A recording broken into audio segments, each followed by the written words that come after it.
I used to cry into the bottle. I'd pick the bottle up and go, I can't keep doing this. I can't keep doing this, but I'll drink it. That's the feeling I understand for anyone that's listening. I understand that, but there's help out there, mate. What was the feeling when you'd taken it? So you're injecting smack in, smack is heroin, Yeah, right? yeah, it's heroin, yeah. What's the feeling when that's going into your system? Is it something that hits you straight away, or does it take a while? Or I'll be brutally honest, I've never had a feeling like it in my life. So I was at the lowest point. So when you first inject heroin, the first time you've ever done it, you're sick. You're always sick.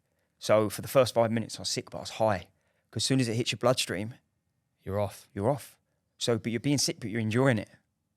So with that after that, I was at the worst place in my life, but I felt the best I've ever felt.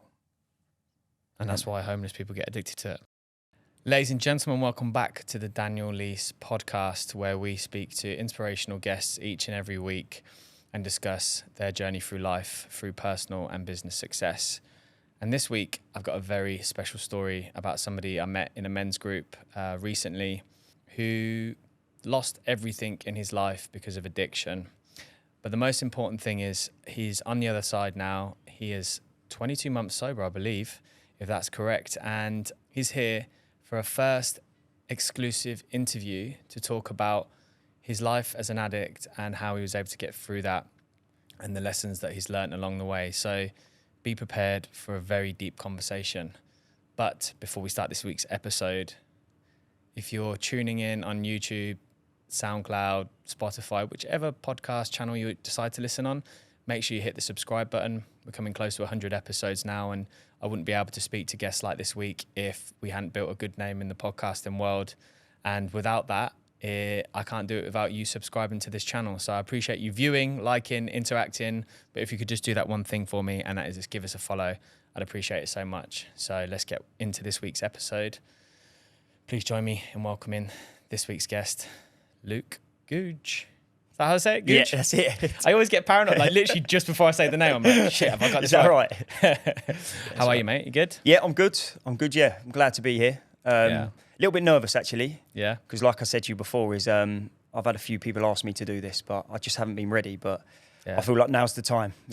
Yeah, it's good because the thing is, everyone's got a colourful past and it kind of shapes you into the person that you are. And I think in a world that we live in today, where, we're addicted to a lot of things, not just alcohol or drugs. We're addicted to food. We're addicted to social media, sex, porn, whatever it might be. There's addiction everywhere. So, as I said, when I first started this podcast, if you go back to episode 1, it was just, if I could actually just help one person when they listen to this show, that's all I can hope for. So let's go all the way back to the beginning. Tell us about you and what you were like as a child.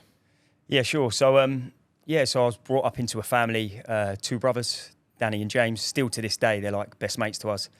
But growing up, school life was tough, and that's the early ages. I remember I suffered with ADHD.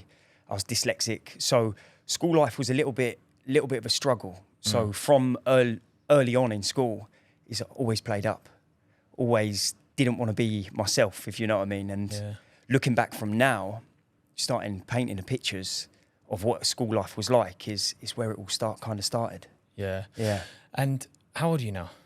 I'm 34. Yeah, same as me. And when we was at school, like, I wasn't a bad kid. I was just disruptive, couldn't concentrate, all that sort of stuff. And they just saw you as a pain, didn't they? There wasn't any, like, nowadays everything. I mean, it's like kind of almost popular to be ADHD, right? Yeah. But back in those days, it was just like disruptive, get out of the class. And what I always found fascinating about the schooling system is how, if you weren't as clever as the others, you had to be in with all the other kids that were classed as, let's say, dumb, which I found fascinating because as you become older, it's all about surrounding yourself with the right people, not the wrong people. So true. So growing up through school it's exactly what you said. Is every class I was bottom, but maths I was so good at. So it was something I was really, really good at. So I was top grade, but then all of the times I was in the bottom grades. So like growing up, I found that very hard because it was a very hard balance because being in the bottom grades and then trying to be Mr. Popular was you had to play up then. Yeah. Do you understand what I mean? It's like, so in the playground, I had to be the big guy I am and then go back to reality. But what I was doing is I was trying to escape who I was. I mean, actually, I was full of fear. I was scared to tell people that I couldn't read or write, or I had a learning sport teacher. So having a learning sport teacher was, you could see people looking at you thinking, why has this guy got a learning sport teacher? Do you know what I mean? Stuff like that. So that was very hard growing up. But yeah, it was good at the time, but I just never, ever wanted to learn. Yeah. And what was the parent situation like in terms of support systems for you during this time? So I remember my mum always saying she struggled big time with trying to help me out with schooling. Because like you said there, is not saying we're old, but it was like that, is they didn't really understand it. Yeah. So if you showed emotion, you're a pussy, right? Exactly that. So with my mum, she tried everything, tried to get us into boarding schools, things like that, but they just wouldn't take us because I was a naughty kid. So yeah, the school kept me on, but kept me with a learning sport teacher through the whole of school. So yeah, it was tough, but yeah, I put a lot of strain on my mum and dad for that because I just didn't want to learn. Yeah. You know what I mean? Is when you're not good at something. Well, when I personally wasn't good at something, I just didn't want to learn. What did you enjoy doing then when you were a kid? Oh, football. I'll talk about this now in as recoveries. We'll talk about is we always from a young age. I've always wanted to change the way I felt, and the only thing that growing up I felt alive was playing football. And in classes, all I wanted to do is at lunchtime is play football with your mates, and then afterwards is play football. That is literally it. So when I felt there, I felt like it was my drug, my early drug. And when it come to like, how did GCSEs go? So it's quite a funny story actually. So my learning sport teacher I got really, really pally with, really, really friendly, and she could see the struggles with me, but I'd overplay it. We'd be very friendly with each other, like just a good connection. And they flirting or bit young for that, Tam, but probably. You're like giving it the big and saying, "Yeah, my support teacher fancies me." She's just like, she's just playing along with like, "Yeah, whatever, mate." And so anyway, when the GCSEs come up, is they put us in a room, and it was so basically it was recorded out, and then you'd write down, and she would like point to them. And she obviously couldn't go too far because the school obviously knew I was dyslexic and had problems. But yeah, so I'd done actually all right. Yeah. I can't exactly remember the grades, but I definitely done all right. Yeah. And what was, I mean, because I remember, obviously, you know, as we go into the addiction side of things, like what I'm trying to find out is like, when was that first moment where you saw, because obviously if you're leaning towards football, fitness, and it was, do you know what, it's so funny that you say that because, you know, I remember going to upper school and I really wanted to go to this boys' school, and my parents had just broken up and my mum was like, no, it's too far for me, just go to school. And it was like the worst school in Northampton. And, you know, middle school, running, football, rugby, everything. Went to this upper school, smoking, drinking. That's when it started for me. When did all that start for you? So yeah, as early as I can go back. So look, I believe with addiction, I believe with addiction, look, it's hereditary, sorry. And I believe that is true. So when you're born, I feel that is the way it is. So it's, what I learn is, it's about changing the way you feel, okay? Until you understand what that means is, and I didn't know that until 22 months ago. So when I look back now and I work on myself, is I was changing the way I felt a lot because I wasn't comfortable with who I was. So if I look back, and what your question you've just asked me is, if I look back that as a school age, it was everything. It started very, very young, from obviously playing up because I didn't want the fear of people to know exactly what was going on. So why can't he read and write? Do you know what? I can't do this class today. So what I'm going to do is I'll play up instead of being like, do you know what? Kicked out. This is it. Yeah. So, and that is exactly how it was. And anything I wasn't good at is I'd do exactly that. Yeah. Do you know what I mean? So people didn't understand that what was really going on. And the school that you was in at that time, like what type of school was it? Was it kind of like rough school, good school? Yeah, well, it was a mixed school, but yeah, it was I wouldn't say rough. We were from Surrey, so I wouldn't say rough, but it was wouldn't say the greatest school, but I'll be honest with you, that they managed me very well. Like, obviously, there's other kids just as bad as me and things like that. I get that, but they managed us very, very well. Yeah. Like, my learning support teacher was a massive, massive part of that. But yeah, looking back, I could have done a lot better. Yeah. And you mentioned that obviously you think addiction is hereditary. So who in the family was also an addict? So my father, he passed away with it, of addiction. My mum's an alcoholic as well. So still to this day. Well, I wanted to we'll carry on with that, but I'll tell you the truth is, from me getting sober, my mum got sober, and that's my biggest gift in recovery. Yeah. You know what I mean? My mum's been an addict, an alcoholic all her life, and she just celebrated on last Wednesday a year sober. Wow. And I'll tell you what, that's the stuff that sends shivers for me and keeps me going. Yeah. So both your parents, so effectively, you would see your parents, like, would they drink excessively, or like, was it just a lot? Not a lot. Sorry. Would they drink excessively, or would they just drink a few every single day, or like, how did it work at the home? It's a very hard one, right? So when I learned I was an alcoholic, I drank to blackout. So I thought that was what addiction was, is you drink to blackout. But what I learned in recovery is it's not. There's a different way of how people drink, how people do drugs. Addict in anything, Dan, you know what I mean? And so growing up, I had my dad that was a businessman. He'd done very well for himself. So it was very hard to look at him and be like, he was an alcoholic. Did you ever see him drinking? Yeah, so we were brought up in that culture. So we were brought up as a family as pub drinkers. If there's a birthday, it's at the pub. If there's a christening, if there's any sort of way of drinking, it was we would go to the pub. But my mum was a home drinker. So I saw two different scales. My dad was a pub drinker. He would work. He'd work in the city. And from then he'll come back. We'll get him from, say, growing up. We'll pick him up from the pub. He'd have 4 or 5 beers, and then home he'll come and have half a bottle of wine. But my mum was the absolute opposite. My mum was a home drinker. But what's worse? Do you understand what I mean? No one could see what my mum was doing, but everyone could see what my dad was doing. But my mum was a whiskey drinker. So with the whiskey, you don't know the measure. You know what it's like when you drink at home. You're not going to put it into a shot glass and put it in. So I saw my mum in worse states than I saw my dad. Yeah. But then someone would never know on the outside that my mum was an alcoholic. Yeah. And but to add to that, from that, Dan, is as a young age, from 11, is we were in and out of rehabs with my mum, not my dad. So my dad had it kind of under control, but my mum was kind of a drinker like me. Yeah. But it took her a long time to get to a stage where she needed help. Yeah.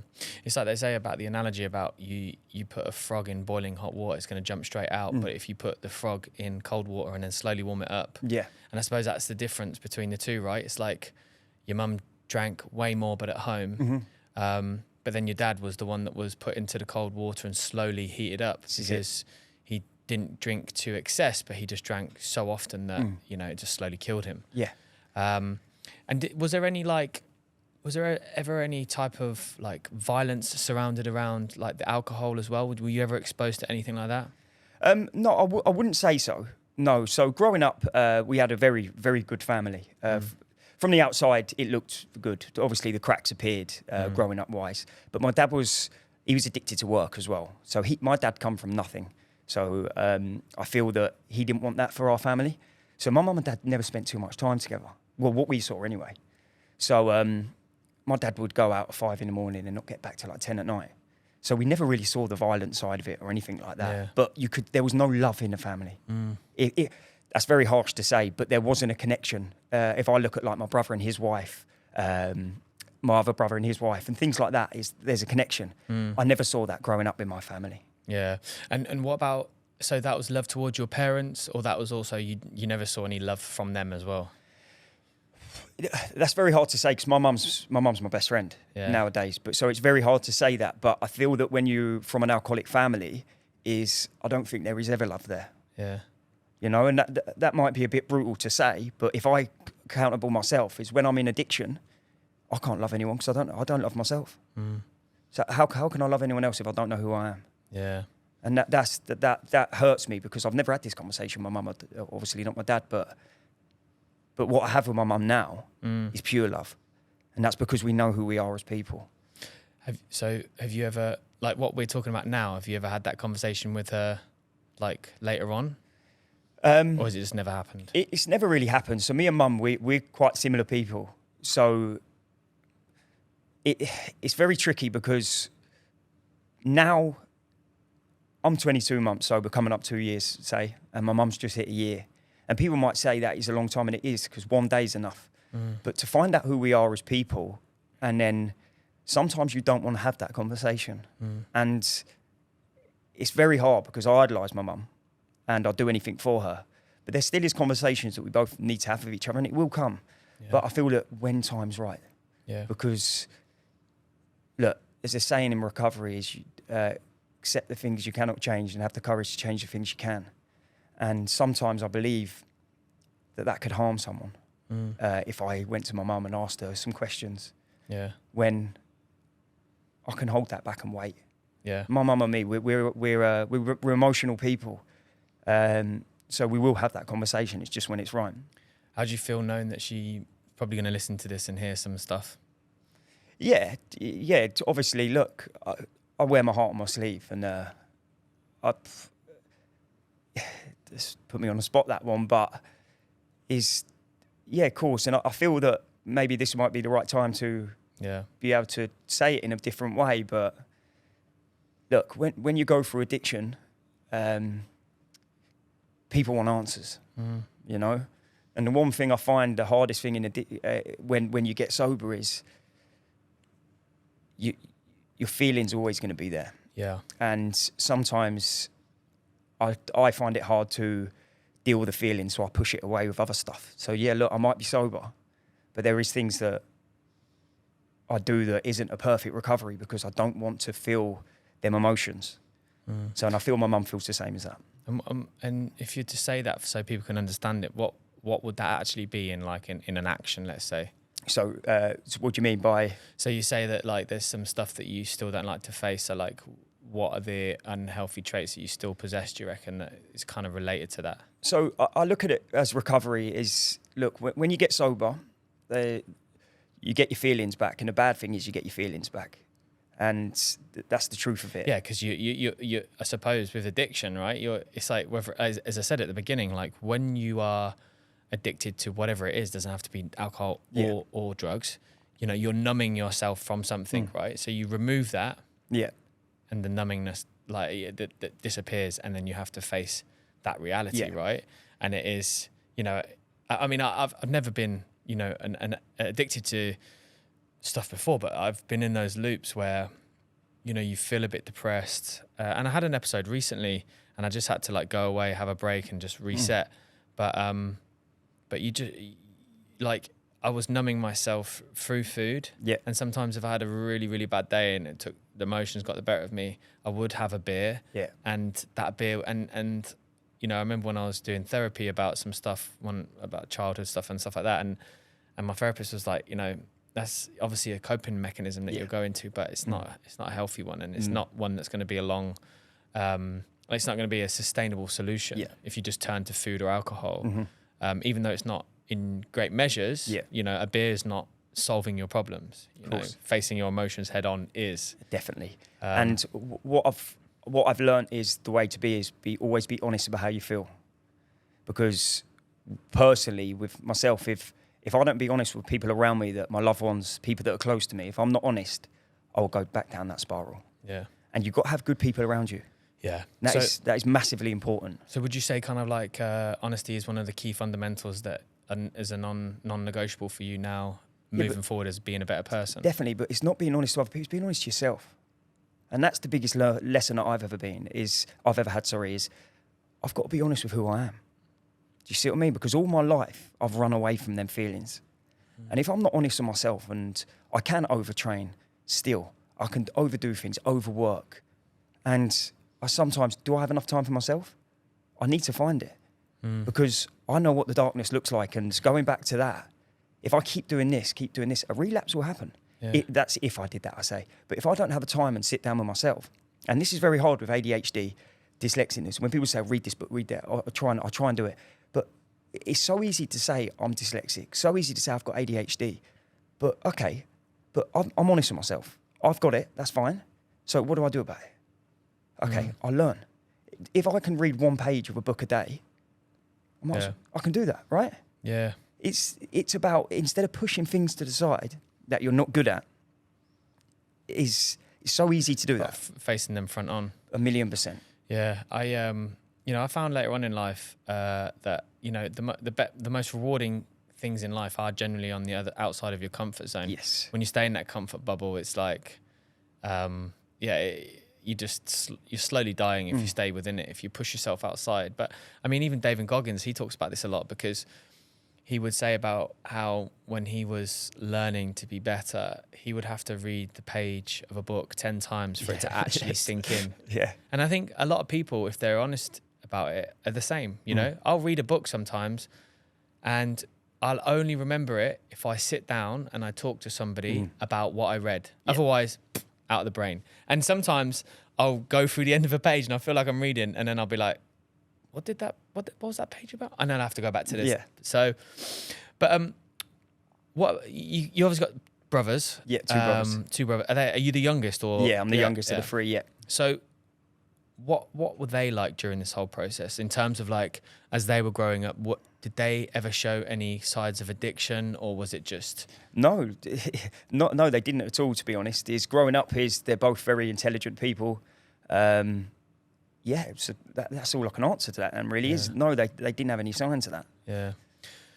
So we're gonna get into obviously the addiction side of things now.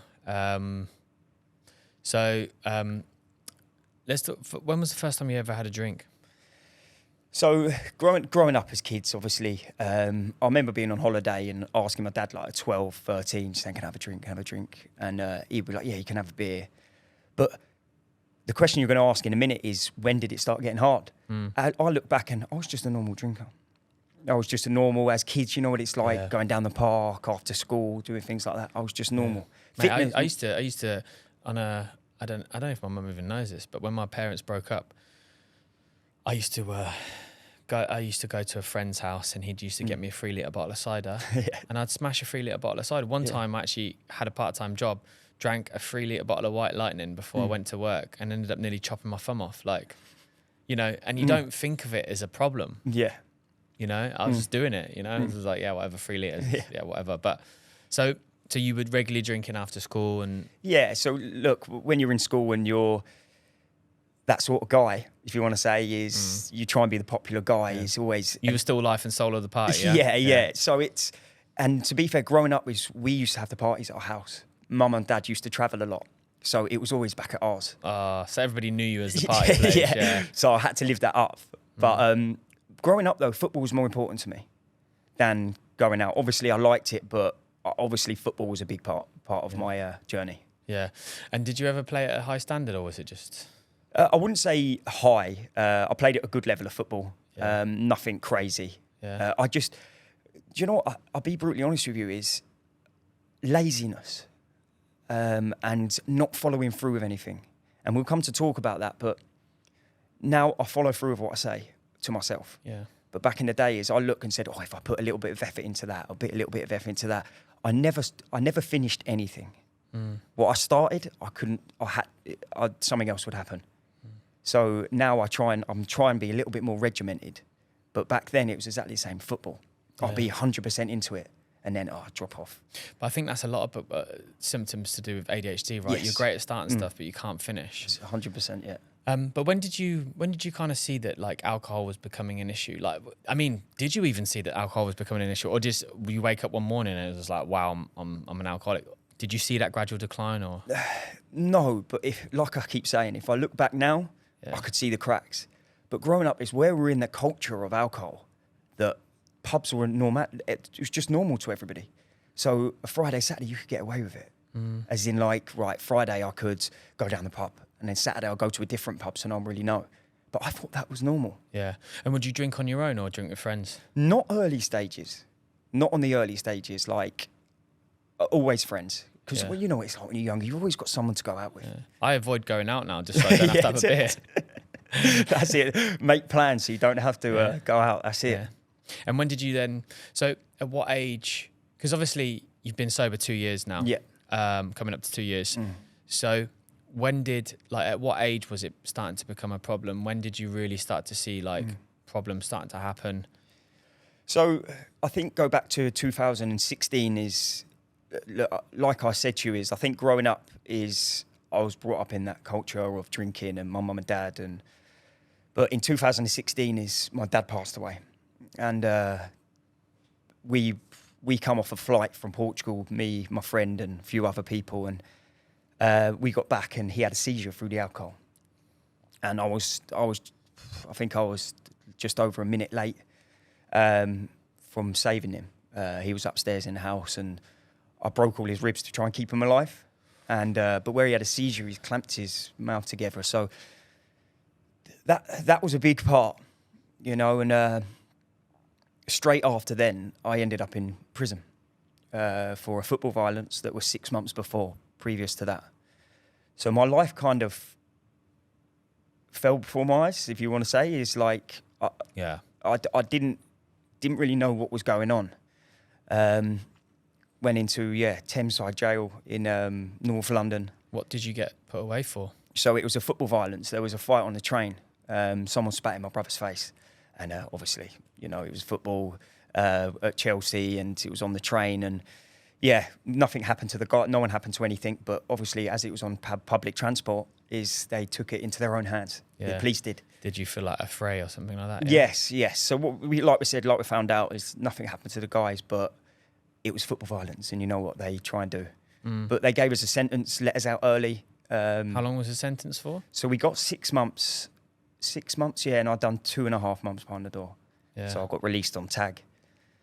Yeah, so you could see where my life was going from there. Yeah. And what before that moment, what were you doing work-wise? Like, how was your life looking? So work-wise, obviously, always loved fitness. So in that sort of game, growing up like that, but never really concentrated too much on it. Do you understand what I mean? It was more going out for Chelsea away games and living for the weekend, if you want to say. Yeah. That was more what it was like. And was alcohol and drugs associated with those weekends as well? Yeah. We used to live, there was 6 of us that used to go away and we used to live for it. Away games, like on a Friday night. This sounds as sad as it is, but I couldn't sleep. Yeah. If we were playing Liverpool away or United away or something like that on a Saturday at 5:30. Yeah. It's those ADHD kind of like traits coming out, obsessive and just really emphasizing on those things. And was violence a part of that as well? Or was it just partying, drugs, that's it? It sounds really mad because obviously I went to jail for it. It was my first ever offence in that sort of thing. So they threw the book at us, but they wanted to make a statement. Yeah. So when we went there, we were never really into that sort of scene. Yeah. No. So that was a big shock to the family. Yeah. And obviously after just losing my dad, what it done to my mum. Yeah. You know what I mean? And your friends went away with you as well? Yeah, one of my friends went. There was 8 of us, 2 of us went down. 6 got away with it.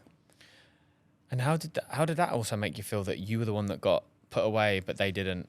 It was, looking back, it was a very weird time in my life because if you ask me to picture the days in prison, I can't really picture it because my dad just passed away. My dad was like my best mate. We done everything together. And so I was numb. I was numb in there. So in the time I was in there, I lost like 3 stone. Not eating? No, I couldn't eat. And knowing my mum was on the outside on her own and your brothers were around there though? Brothers were, but they got... They got their own families? Yeah, they got their own families. So like me and my mum, I lived at home still. So it was hard, so knowing my mum was outside. So yeah, it was all a bit... it was very, very hard to take in, but it was like a bit of a blur. Yeah. So I couldn't tell you exactly like the things that happened. Yeah. Just went like that. Okay, so no memories from prison at all then, really? Well, obviously, I've got memories. I understand, like, I still to this day, I get, when I hear keys, like... Is it kind of like a trauma thing for you? Yeah, it was because, look, everyone will say this, but I felt like I didn't deserve to be there. And look, it was the pity party again. My dad's just died, I'm in jail. And that was what I did most of my life, Dan. Yeah. Is just feel sorry for yourself. Feel sorry for myself. And that's hard to say that, but that's the truth. Do you know what I mean? I'd pass blame or... Yeah, it was tough. You know what I mean? So... But it was just a big blur inside, but yeah. You okay? Yeah. Just, I'll be brutally honest with you, is talking about this is the first time that I've opened up Yeah. about it, so I probably will get a little bit emotional on this side That's cool, of the stuff, man. but this is the stuff We're, inside me, you know. we're here for it, mate. Yeah. I mean, just take your time, take a deep breath. So you're out of prison, you get released, you're on tag. What was it like fitting back into normal life? So normal life was pretty tough coming straight back into it, because I had to go back and live with my mum. And the first thing I did is there was 40 people at my house when I come out. Like so a the first thing I did kinda is have a drink. Drink and drugs. Yeah. So it was just straight back into normality. Yeah. So, and then what I know now is what I was doing is I was numbing my feelings, because I didn't want to deal with my father's death. I didn't want to deal with what was going on inside. So from then is where it took off. Yeah. And how was your mum doing at that time? Not good. So a lot happened in the family where we had to sell a few things, like the houses and stuff. So there was a lot of stress going on. Because your dad was like the breadwinner and This they couldn't is it. afford to pay the Yeah. mortgages and stuff. Yeah, so a lot went on. So when you came out, it was a new home? No, or- sorry, we went back into our house, but we had to sell it. Okay. So with that is, yeah, we had people viewing it and things like that. So, but yeah, of course, my mum was struggling. But I'll be brutally honest with you, is I didn't really care. You didn't care? It's hard to say that, but I look back now, and where I found my dad dead is, I thought everyone didn't understand what I felt. But what I know today is my brothers were grieving, my mum was grieving. My mum and dad were married a long, long time.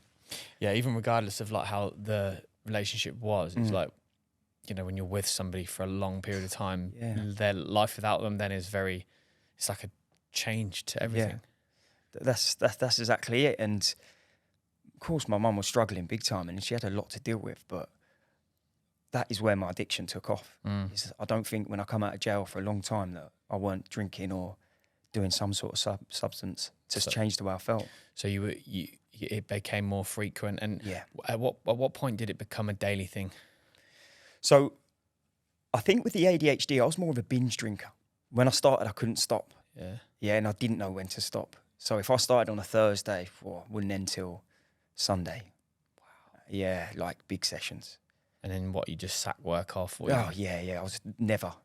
I mean, if whatever I was doing in the industry, what I was in, fitness, building, whatever, there was never a chance.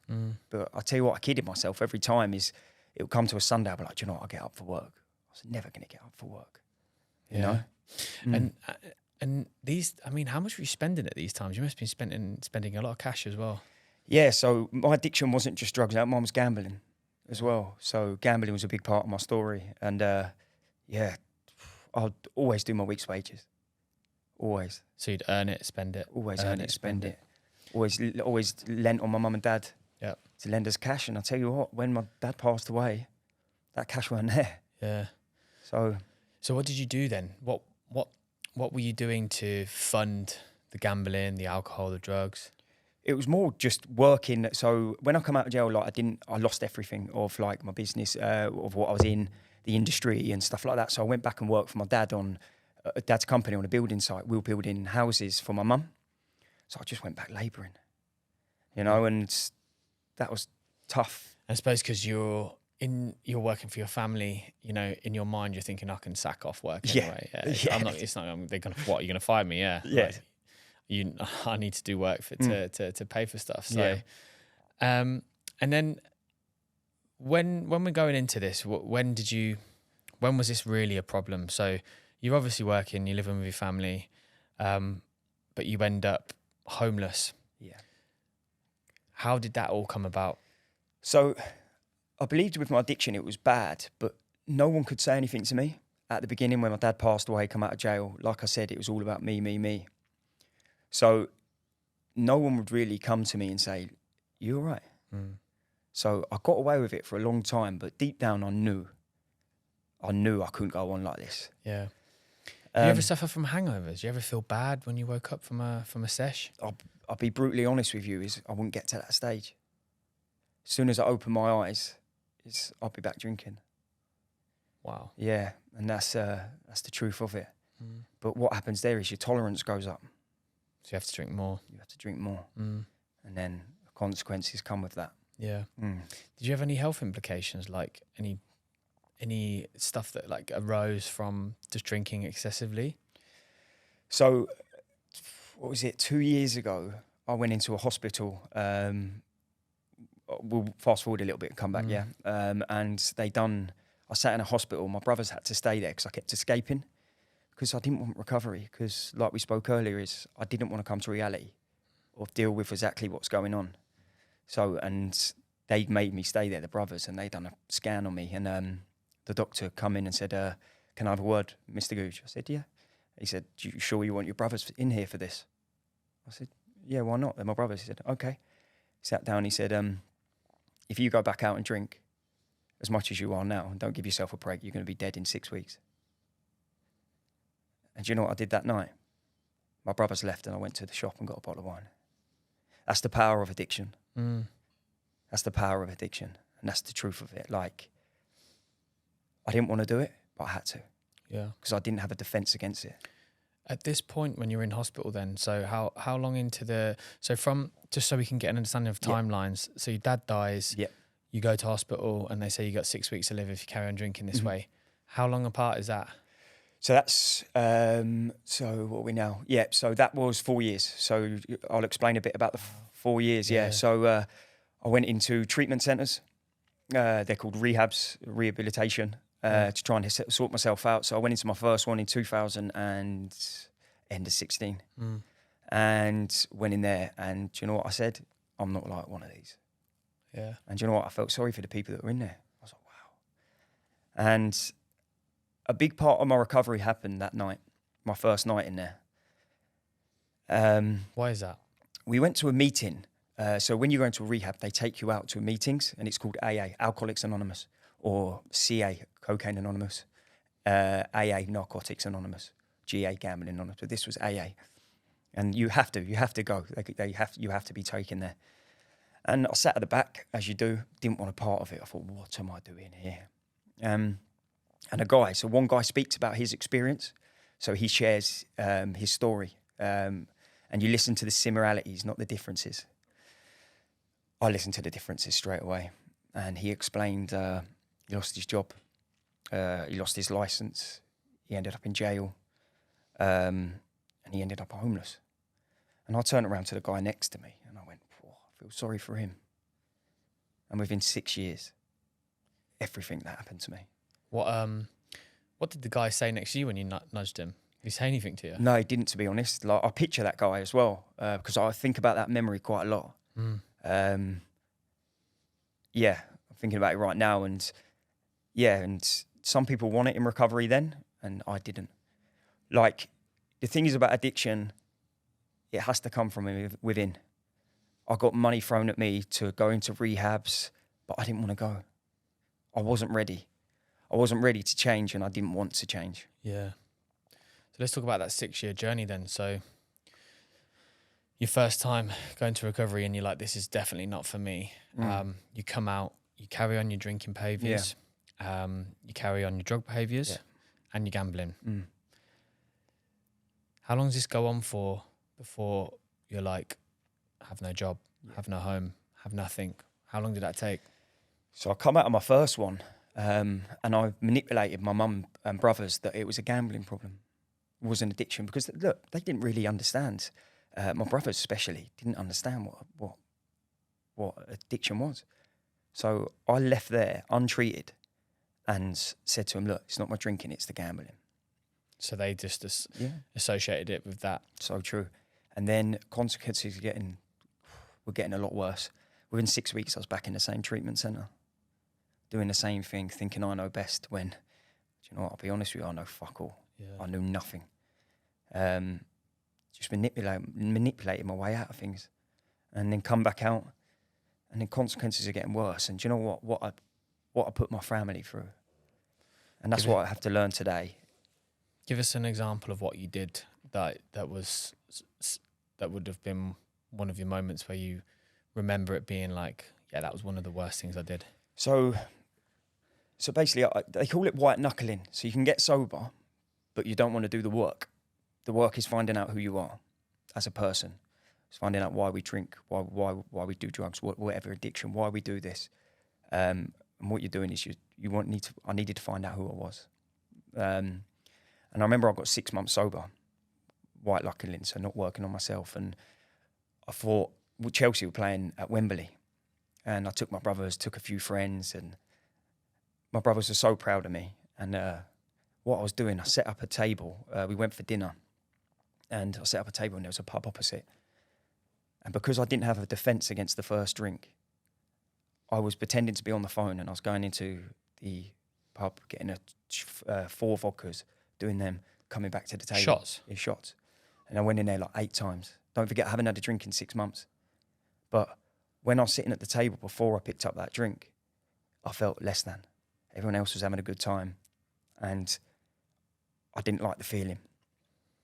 Because, again, I hadn't done the work on myself. I couldn't put myself in them situations. And then from then... Did your brothers know you were drinking at that point when you'd gone? Because you must have stunk quite badly of alcohol. I always used to think that I held it very well, but I didn't. My brothers knew, but they would never say anything. It's just the way my brothers were, but I would get a look. And I turned up at my brother's house at 4 a.m. in the morning. He's got 2 little girls, and I scared them. And... Just because you were just blind drunk? Or Blind drunk. I turned up with 1 shoe on. Turned up, and that's the states that I got in. Turned up thinking that I weren't doing anything wrong. And it took me a long time to get them girls back in my life because they were scared of who I was. They used to say to my brother, I'm scared of Uncle Lukey. And that hurt when I got sober. Yeah. I couldn't see them for 9 months. 9 months. Until you prove you changed. Yeah. Yeah. So, you know, obviously this is all going on. You're getting yourself into some crazy states. And then, you know, obviously homelessness hits you. Yeah. You lose your home. Like, was it just, did your mum decide to, I assume you were still living at home with your mum, right? No. So after the rehabs didn't work, and we run out of funds, run out of money. Rehabs are like, private rehabs are like £10,000 for like 4 weeks. We run out of money, run out of ideas. And the thing is with addiction is you can go into hospital, but they don't know what to do with you. Because it comes from the mind, addiction, that you can get sober in there. But the first thing look, I talk for myself, first thing I'm going to do when I leave the hospital is I'll drink. If I don't have a defence against the first drink, it might take a week, it might take a month, but I will drink again. Yeah. You understand what I mean? Yeah. I will. So you ran out of money, and that's the reason why you ended up homeless, because no one was prepared to take you in. So basically my mum and my brothers had enough. They had enough of me. And so what we did is we come to agreement is they were going to take me up to Liverpool. So my mum's from Liverpool. So I was like, all right, okay. So I went into a dry house. A dry house is about people that are suffering from addiction but have to stay clean. You have to stay sober to be in these dry houses. Otherwise you're out. Otherwise you're out. What, they blood test you or what? Like, So no, they'll piss test you. Ah. And they'll piss test you every 3 days. And they were pretty strict, to be fair. They were pretty strict, but again, like I said to you, is I didn't want to put the work in. So I white-knuckled it, kept doing it. And then I relapsed from there. And obviously, you don't have a job when you go into these dry houses. You actually get it funded by the government. And they were paying for it. And so basically up there, they're very, you know what it's like up north is, that's it. If you don't take much shit. So when you relapse, your bags are basically... You're out. Oh, you're out. And the thing is, when I drink to blackout, like I spoke to you about, right? If I can't get a drink, I'll sell you my phone. I'll give you anything. And that's where it got to then. And I relapsed in one of the houses. They weren't allowing me back. And yeah, I ended up on the streets of Liverpool. And doing anything possible to get my next drink or drug. Do you remember the first night? No. Like I said to you, Dan, is I drink to blackout. So the first night you just drank to blackout? And... Yeah. But yeah, like, I remember waking up sometimes in Liverpool, in different places, and just thinking, I've got nothing. But I'll tell you the whole truth about it. I didn't care. I didn't care. If I had a drink next to me, that's all I cared about. There was no care about what I was doing to other people. Mm. And that's what gets me nowadays. Do you know what I mean? Like, but I suppose if you're selling everything, you can't communicate with your family either, no? no. So this whole time they were thinking that you was in the safe house, the dry house still. No, so they got phone calls saying that he's left, and that's it. He's left. And then what my brothers learned and my mum is what they learned is there's nothing you can do. There was nothing they could do. That must have been torture. And that's exactly what it is. They used to have people ringing them because my mum put a missing post on Facebook. Yeah, and people say they've seen you. And I think it was over 1,500 people shared it. Fuck. Yeah, 1,500 people. Had people seen you in Liverpool and Yeah, reported back, or? Yeah, but I didn't want help. And people were messaging my brother saying, I've seen them, blah, blah, blah. Well, they didn't at that time. So I've been homeless twice. I went once, come back, and then relapsed, and then it got heavier. So like I said, it's progressive illness. And it got worse and worse and worse. And yeah, when the missing poster went up, I'll be brutally honest, my brothers had told me today they were planning my funeral. They were waiting for that phone call. But the previous time when I was homeless is they would get phone calls and they said, we can't do anything. And people were like, what do you mean you can't do anything? It's your brother. But people didn't understand. Yeah. You know, there's stuff that gets spoken about, and there's so many people that, you know, I put a post about my dad recently because we haven't spoken for about 4 years, 5 years, and we used to be really close and won't go into detail, but things just went pear-shaped. And one girl commented on the post, and I'd posted about it because I wished him a happy Father's Day, even though I know he wouldn't see it, but it made me feel better because, you know, as I've got older, I've tried to remember that, you know, you should just focus on the good times. Yeah. You know, just because you're family doesn't mean that you have to be in each other's lives forever. And, you know, with that came some comments from this girl about what I should do. And I just thought, you just don't understand, you know. And it's okay. It's okay that you don't understand. I have no anger towards any of the situation anymore. But it just goes back to that moment where people are calling you, so, what do you mean? And it's just like, nothing can be done. Nothing. Until that person is really willing to change, you can't do anything. That is exactly what it is, and this is what it is now for myself, is I would do anything to help people in the situation I was. But until they want help, there's nothing you can do. Yeah. There's nothing. And what my brothers went through, what I know now, must have been torture. Because we're best mates. Me and my two brothers, all our life we've been very, very close. Yeah. Do you know what I'm picturing as well? I'm picturing you as a child with your brothers, and what that feeling must have been for them to have experienced that and understand the little Luke and everything before, pre-alcohol, to then the person that they have. It must have. I mean, I'm close with my brother as well, and this is how I look at it, Dan. Is people think what I've gone through. But let's rewind it a little bit. Is when I drink to black out, right? So you don't remember anything? Yeah, but think what them two went through. They're sober. They're not experiencing any. They're experiencing every single emotion associated with what you're doing. Exactly. They're the real heroes in this for me to be sober. They're the real heroes. Do you see what I mean? Yeah. To have that core behind me of my mum, my two brothers, what they went through to pick themselves back up. When I turned up at my mum's house, for them to give me another chance. That's what saved my life.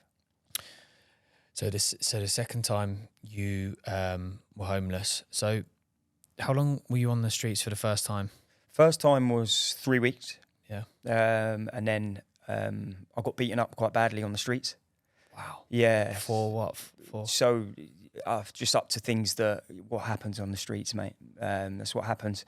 Because if you can't get a drink, you're searching for a drug. So you're dealing with some pretty nasty people.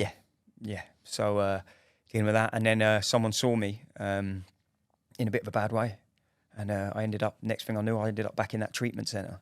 And there's a lady I owe a lot of respect to. She took me in and she paid for it herself. She's the woman who run the rehab. She didn't have to do that. Don't get me wrong, I didn't stay sober after that, but that was a big lesson. Big lesson. So straight from there, you went back to being homeless again because you relapsed. Yeah. So I went in the treatment centre. again, 8 weeks. And then from 8 weeks, went into the dry house for 2 days. Boom, back out. And this time, how long were you there Oh, on the streets? I'd lie if I said a number, but I'm going with a good 2 months. Wow. 6 to 8 weeks.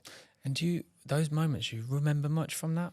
No. So I'd drink, sleep. But I'll tell you what I'd walk anywhere for a drink. So where I had no money, you know exactly what I was up to. I was thieving.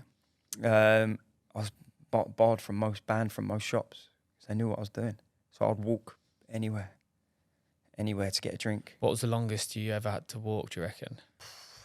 By the blisters on my feet, I'd say miles. Yeah. Because sometimes you'll wake up at 3 o'clock in the morning, Dan.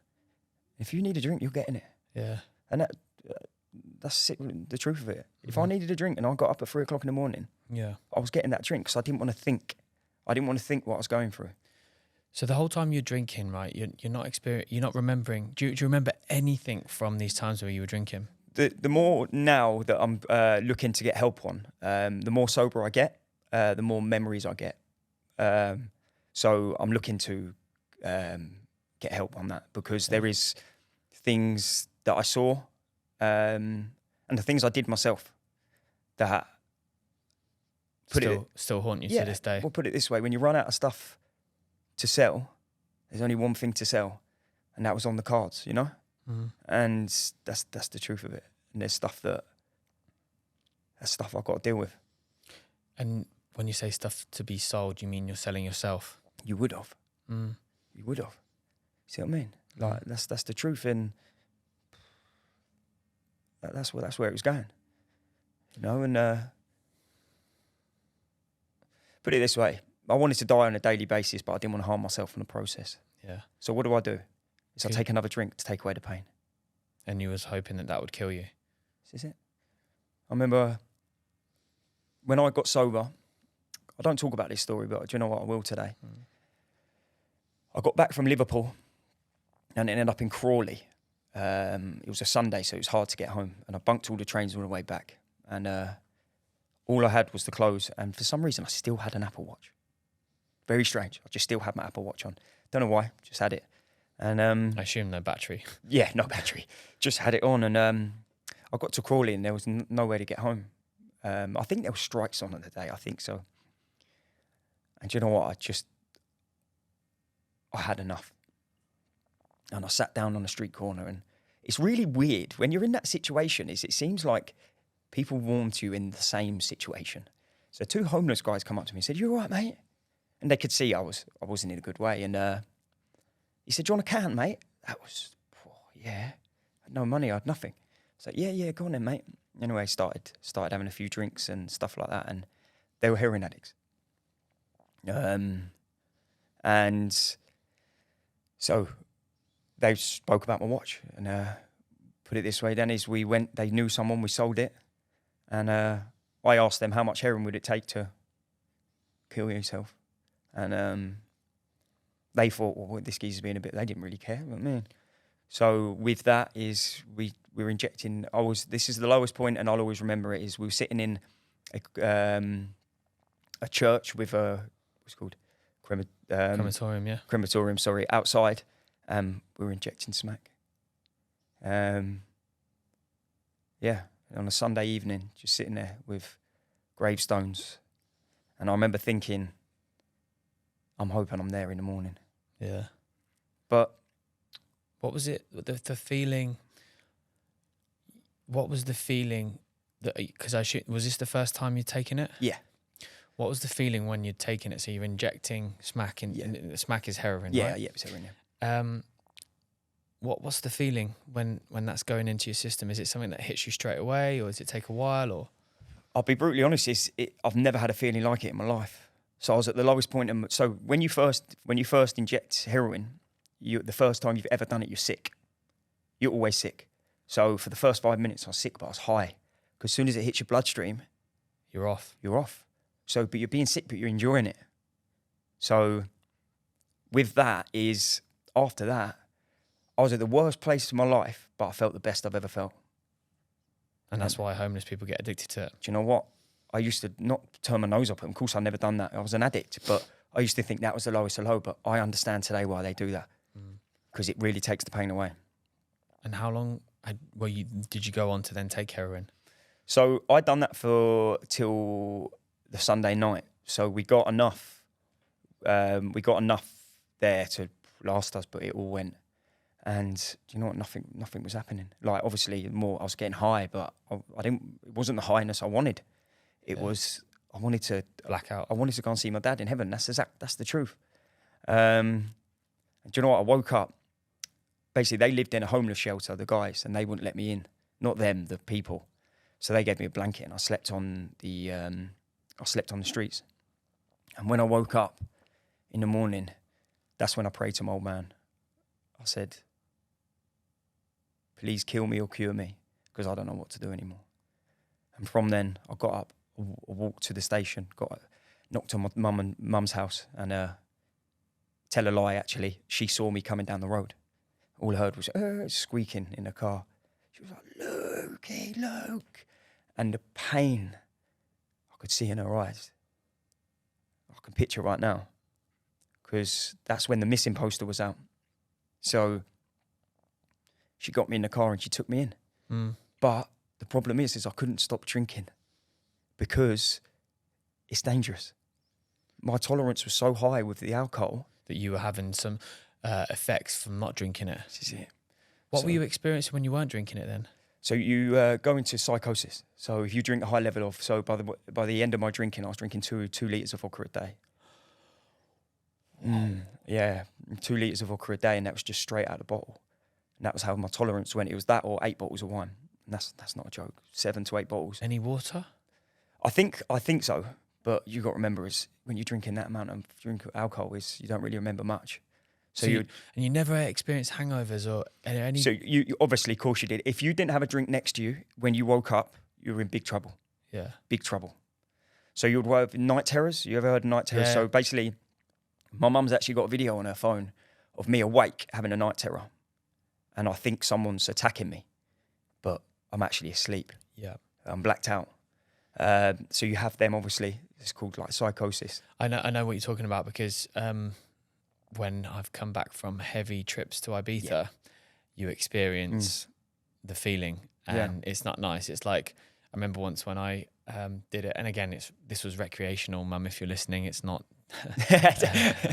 No, because my mum still frowns upon some of the stuff I did in my time, but of course. It is what it is. I've also got a colourful upbringing, but I remember one time, the most vivid memory is when I was like laying in bed and I felt like I was awake, but I was asleep, and ghosts were circling around my room, and every like 30 seconds, vroom, they'd come to my face, and I'd be like, but I couldn't move. So I was like, it's horrific. It's horrible. What type of psychosis do you remember that when you were having them, like what it felt like? Yeah, so I remember, so basically I used to get this thing where I would be asleep, I'll be awake, I'll be asleep, but I was awake. So I was trying to move. So I'll be sitting there and I'll be like, right, I need to move, but I couldn't move, so I was paralysed. And that went on for like 20, 30 minutes at a time. So I'm awake, but my body wouldn't move. It's horrific as well. You wake up and you feel scared to go back to sleep, don't you? Mate, it was horrible. And the thing is when I was sober, all I thought about was what happened with my dad. So I was in a catch-22, you see? So if I went to sleep, I think I hear the cracking of my dad's ribs that I broke to keep him alive. Or you go down the road of getting inside. So by the end of the drinking, you're flipping a coin where it's only going to end bad for both situations. Yeah. So the sleep, obviously, you weren't sleeping, because when you're drinking that amount of alcohol, you're going into a coma, you're not actually resting your body. So I've actually got a photo. If you want to, I'll show you at the end, is a photo of me going into my last treatment centre. And you could see that the life was sucked out of me, because no sleep, you're drinking, doing any drug possible. So when you walk down the street and you see your mum, so how long did it keep going on for then after that then? So I'll be brutally honest, is we didn't have the money to find a rehab. We didn't, but... So my mum said she would take me in, and I was in a bad way. Like, a really, really low place, like suicidal daily. Did you ever try and take your life? Yeah, I have, to be brutally honest, I have. But I didn't want to harm myself in the process again. I took tablets. My mum's in front of my mum and my family just got rushed to hospital. I say just, but that was like I'll tell you the truth now is I had seven rehabs and I had, I think, 26 hospital treatments. It's a miracle. In 7 years. It's a miracle as to see why you're here still. Yeah. Do you know what I mean? Like, most people would have died on the first time, let alone 7 times. I don't take a day granted now. Yeah. I don't. I got told a few times, like I said to you about the doctor, I got told a few times that I'm close to death. But at the time, then, that's what I wanted. Mm. And you look, people might watch this and think, like, what a selfish way. But when you're in the root of it, your addiction would make you the selfishest bloke in the world. Yeah. It'll make you selfish. It'll rob everybody's peace of mind that's around you. And that's exactly what it did. What would you say in all of that then was your darkest moment out of all that you remember vividly that was the worst time? My older brother, James, seeing him come round for the last time. You can go from the streets, you can pick up what I've said and things like this, but my brother's look on his face was he couldn't do it anymore, and that hurts me. He said to me, "Look, I can't go on anymore." You know what I mean? I can't. It was ruining his family life. Yeah, I'd say that, and then from there is they detox me at home. But when you try and detox an addict, you want more. Mm. You know what I mean, it's just like I said, if you start, you can't stop. And then my mum, bless her, she found the money to put me into a treatment centre. And that was it. That was the time when you turned around. Exactly what happened. So I drunk to blackout the night before because I used to have this thing that every rehab I went into, there's no point turning up there sober. But that's not the answer. Mm. That is not the answer. And I used to turn out. So the first 3 days in treatment centre is you don't know what's going on because you're so your body. But by the end of my drinking, this time when I went into treatment for 3 days, I couldn't pick up a mug. So they gave me a baby bottle to drink out of water. That's how much I was shaking. Yeah, because I bet the what do they call it? The where you come off of. Yeah, I can't remember the exact name, but the side effects of not drinking, it must have been horrific. Yeah, so they give you. It's called Librium. It's called a Librium, a drug when you go into a treatment centre. So they give you Librium, and that takes away it stops the seizures. It basically works as a drink, as alcohol, but without the effect. So how long did it take for you to do rehab and then come out from there then? So obviously we didn't have enough money to do a month, but I've done so many rehabs, I knew what was coming. And the best thing that ever happened to me, there was a counsellor that was there.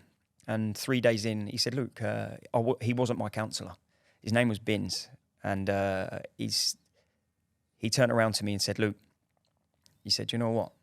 He said, "You know what you know?" I was like, "What's that?" He said, "Fuck all." So he said, "I'm going to take you on because 20 years ago, before I got clean, I was exactly you. Thought I knew everything and I know fuck all." So he was an addict as well that then went into helping others. So anyone that's into, well, what I know of, people that are counsellors in treatment centres, they're ex-addicts. And there's no point in people trying to counsel you if they've not been there. This is it, mate. And it's a very tricky situation to talk about addiction. But then if you try to give me advice on drinking and you're not an addict, I'd look at you and think, what are you going on about? Yeah. Because people don't know the feeling of, and it's not, oh, look at addicts in a way of feeling sorry for them, but that I know that feeling of desperation. And I used to pick drink ups, and cry into the bottle because I didn't want to do it. I used to cry into the bottle. I'd pick the bottle up and go, I can't keep doing this, but I'd drink it. Mm. That's the feeling I understand for anyone that's listening. I understand that, but there's help out there, mate. Yeah. And when I go back, so when I was 3 days into that, that's when that Bin said that to me.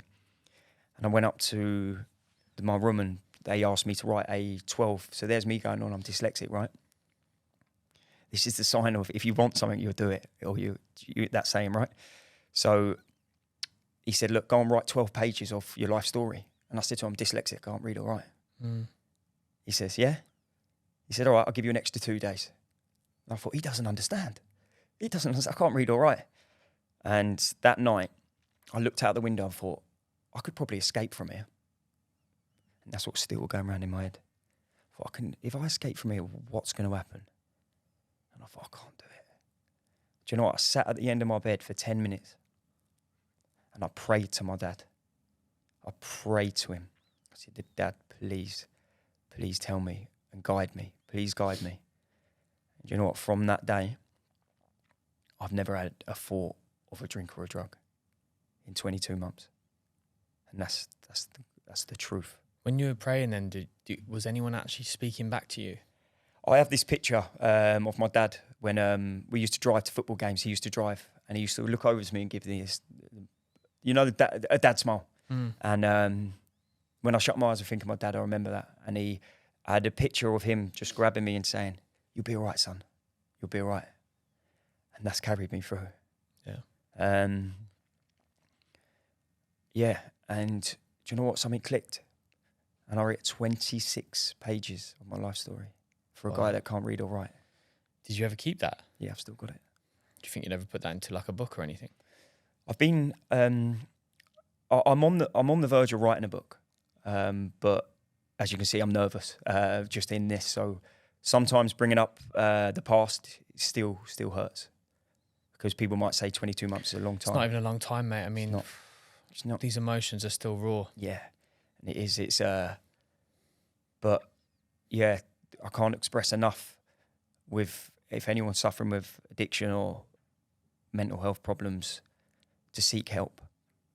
To seek help in the right place, because I was searching in the wrong places. Yeah. And there's so many good people out there. So many people. In Alcoholics Anonymous, it's free. I'll tell you what, if you want to put it in 100%, you find out who you are. And I'm not pushing on. This is my journey, and that's what I went down. I was out of all options. I went down the AA, Alcoholics Anonymous. I met a guy that sponsored me, who was 9 years sober, and he took me through the book, and I found out exactly who I was. Who are you then? What did you find out? I found out what I suffered with. I found some good things about me, but I found some bad things. But what were the good things? The good thing is look, I knew I was a caring person. I do a lot for people. And I think what addiction has given me is I do a lot to help other people. And I think, look, I'm an emotional person, and sometimes I believe that that's a good thing. It is. It is. I feel that I wear my heart on my sleeve, and I'll open up to anyone. Like, this is why I would try and, if anyone ever wanted to speak to me, I'll do. I can't turn my nose up at anyone what I've gone through or what I've put myself through. And I'll listen to anyone. And I think listening is a big gift. If you can listen, just sit there and listen to someone. Because talking was the biggest thing for me. I mean, I used to, when my dad passed away, and would say, "You all right, Lukey?" "Yeah, I'm sweet, mate." I wasn't. I was crippled. I was deep down. I was crippled. Like, it's what people say, isn't it? You don't know what happens behind closed doors. When that door shut, I just felt like screaming. And yeah. Today's not like that. And I tell you what, I was searching for. It wasn't what I used to love is the money, the cars, that sort of lifestyle. But you know what I was really searching for? And that was a peace of mind. Yeah. And that's what I was searching for. A peace of mind. That was all you were searching for. That's what you found out. You're just searching for peace of mind. And what does peace of mind look like to you then? Like, how do you have peace of mind? It's like, what is it? Is it through love? Is it through care? Is it through community? Like, what is it? Love is the biggest one. I've just had my older brother out. I've got him out here, and to see him enjoy himself. Because he works hard. He's got a family, 2 beautiful girls, beautiful wife. And to see him enjoying himself and with no worry in the world, that's what recovery looks like to me. Yeah. That is what recovery looks like to me. It's, yeah, them things. I've got my other brother coming. I had my mum out a few months ago, and she lives alone, does she? she's got a partner. Okay, nice. Nice guy.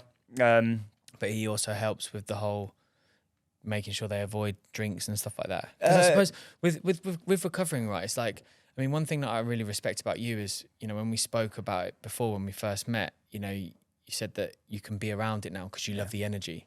And that's a really strong thing for somebody to do, to be able to come from that situation, go into it and still be like, do you know what, I'm okay. Like, I'm okay being around it, you know.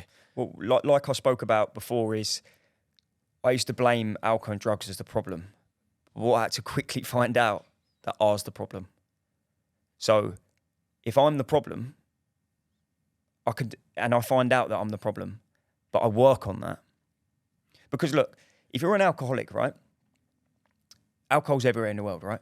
Yeah. Everywhere you go, if you went to a mill or places like this. But all my life, it's always been about me. Yeah?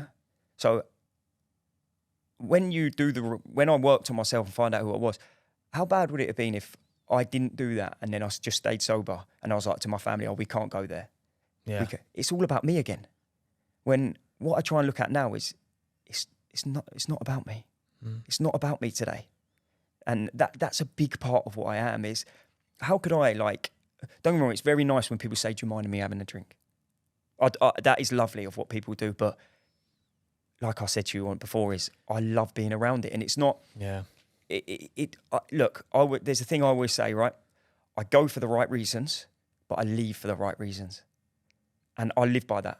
So if I go and say, I'm going to go and watch a football match, I go and everyone's okay and it's fun, and then I start to feel uncomfortable. That is where I know who I am now. I don't really care what people think. No, but before they would have been like, why is he going? And I'll be thinking about it. You understand? Now, as long as I keep myself safe, that's all I can do. So I go, have a good time. When I start feeling uncomfortable, You leave. I leave.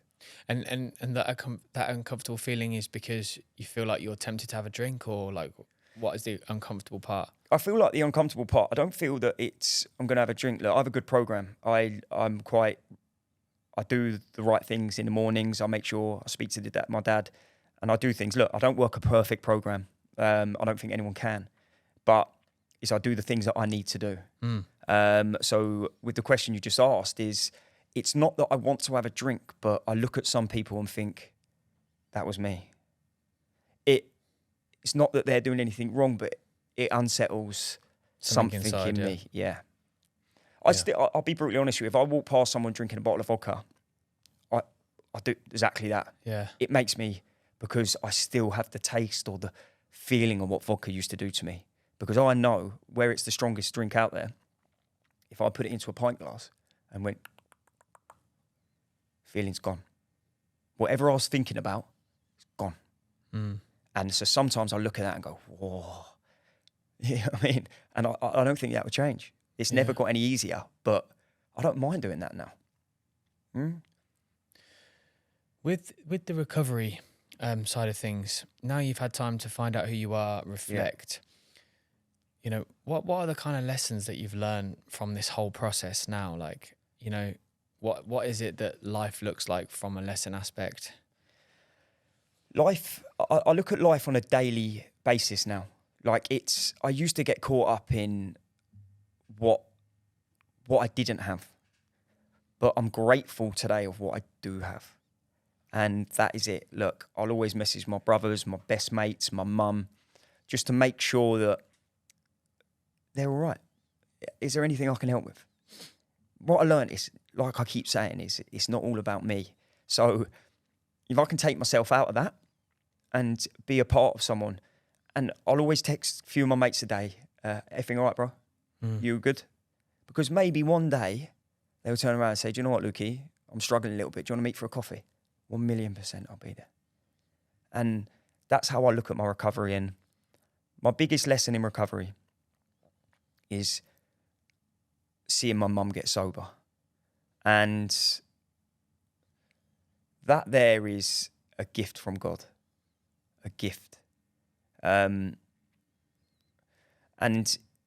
that's the work that I've put in silence. Because when I come out of treatment, I had to go back to my mum's house. And no one had faith in me. No one. Don't get me wrong, I've relapsed like 7-8 times. So no one had faith in me. And why would they? So I thought, you know what, I've just got to give this a go. And for 6 months, I didn't miss a meeting. Every Sunday, I was at a meeting doing service, making teas, greeting people at a group in Wimbledon. And it was the beautifulest group I've ever had. And my mum turned around after about 3 months. She was like, "Can I come to this meeting?" I was like, "Yeah." Because she probably saw how good it made you feel. Yeah. And she's like, "I want that." And it wasn't. So your mum was still drinking whilst you were recovering? Yes. Whoa. Well, yeah, mate, this was a big part of my recovery. Fucking hell. Yeah. And you were still able to resist. So this is tough, but when I come out of treatment, I got dropped off at my mum's house because she couldn't pick me up, and I didn't understand why. And I got to the house, and she was drinking, and but I couldn't say nothing because of what I've put them through or whatever. And to put it this way, within 3 days, I was going to the shop to get her alcohol. Yeah, within 3 days of me coming out. Yeah. And you still didn't drink a drop? No, but people will say, "Well, why did you go and get a drink?" It's because she could have had a fit or a seizure. And this is the power of alcohol, is you can't go cold turkey if you're drinking the way I did and my mum was at the time. So that turning my life over to my dad and having that respect from him and him looking over me gave me the power to do that. Yeah. And the power of going through of what we went through is I had to pray, and am I doing the right thing? Am I enabling my mum, or is this the right thing? But looking back now, it was the best thing because she went and got help. Yeah. She went and got help, and yeah, she's do you know what? Like, she's just turned, like I said, a year sober. And that... Has she said to you, like, and expressed how it was the best thing she ever done, or has she ever expressed that? Because the thing is, it's like, what I'm trying to understand as somebody who's obviously never been there before is, do you just look at drink and just go, "Oh, I hate it now." Do you know what I mean? I could never touch it again. Or is there always a small temptation? I don't look at it and say, "I hate it." And what I always say is, I'd never say I'll never drink again. I'll never say that. I won't drink today, and let's see what tomorrow brings. Why would you not make yourself that promise though? Do you hope to one day be able to have a drink in a normal fashion and say, no, you just will never touch it again? No, because I'm putting a lot of pressure on myself if I say I'll never drink again. And that seems mad to me, because if someone turned around to me now and said, "Luke, you can't drink, do drugs or gamble ever again," I'd be like, "Whoa, that's too much to take on." But if they said you're not going to have a drink or drug or a gamble by the end of the day, you're happy with that, yeah? I can deal with that. So I've done it from day one, so why change it? And that's how I look at life. Yeah. Because if we live in the day, because all my life I've never lived in the day, never. I've always wanted to be somewhere else, so if I live in the day, I've got control over that. Like, I've got control over staying sober today. Yeah. But I haven't got control of saying I'm going to stay sober forever. And I've always given people false promises in that access. I promise you this is what I used to do to my brothers. I promise you, boys, this is it now. This is it. But they would back me up. I've never said that to them this time. Never. I say, "I won't have one today, boys, don't worry." But you know what? They're fine around it now. Like, they drink around me. It's beautiful, that, because I don't think there would have been a time that they thought that was possible. So 9 months go by after being sober. You see your nieces again. Yeah. What was that feeling like? That was a tough, because one of the girls, Gracie, she was more traumatized by it. So Isla, the eldest, she was the one who said, "Look, I reckon I'm ready to see Lukey." And we went and met in Blue Water. In Dubai? No, in London. Okay. It's a shopping centre. So yeah, I remember driving there and the butterflies they were mad. And little things in recovery would keep you going. Yeah, little things in recovery. And like I said, it's not the fancy stuff. It's the little things like when my brother's girls text me now and say, "Love you, Uncle Lukey." That 22 months ago they weren't allowed to message us because no one had trust in me to stay sober. Do you know what I mean? So to get that now, imagine throwing that away. Yeah. To be someone, and That's the drug that you're addicted to. that is the drug of families are everything. You know that. Like family is, like we spoke about before, what my addiction and myself, because I hold responsibility of what I put myself through. Because it's so easy to say addiction done this, addiction done that. Well, look, that's me, innit, right? So my addiction and me, what I done to my two brothers, I've robbed their peace of mind. You know what I mean? And what they have now is a peace of mind. And I say in recovery, it's a ripple effect. When you're in addiction, the ripple effect goes around the family. But when you're sober, the ripple effect goes around the family. And look at it, like I got sober, my mum got sober. I've just had my mum out here, I've had my brother out here, my other brother's coming out. They can text me when they need something. I'm doing plans for my brother, like in the fitness, I'm back into that game. I'm in the fitness game again. I'm doing plans for him. Man, they wouldn't have asked me to, wouldn't have done anything. You know what I mean? So just to kind of like finish on a high note, you know, what message are you hoping to share with people through your story? I would advise anyone to, it's such a hard road to go down. I think, look, if anyone you know that's going through addiction problems, enabling them is one of the worst things you can do. Sometimes you have to, they call it tough love.